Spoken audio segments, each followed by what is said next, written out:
جعفر انت طول عمرك متواضع وباين عليك شكلك هتوجب معاها.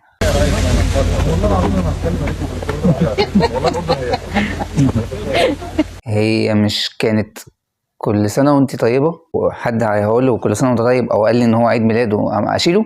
انا عيد ميلادي النهارده. تعال.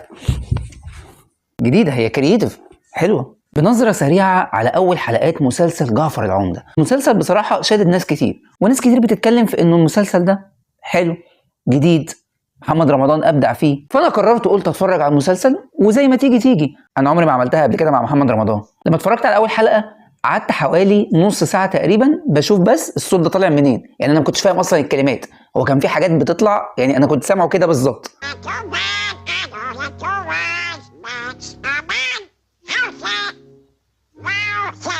بس قعدت استوعب ان في بني ادم بيتكلم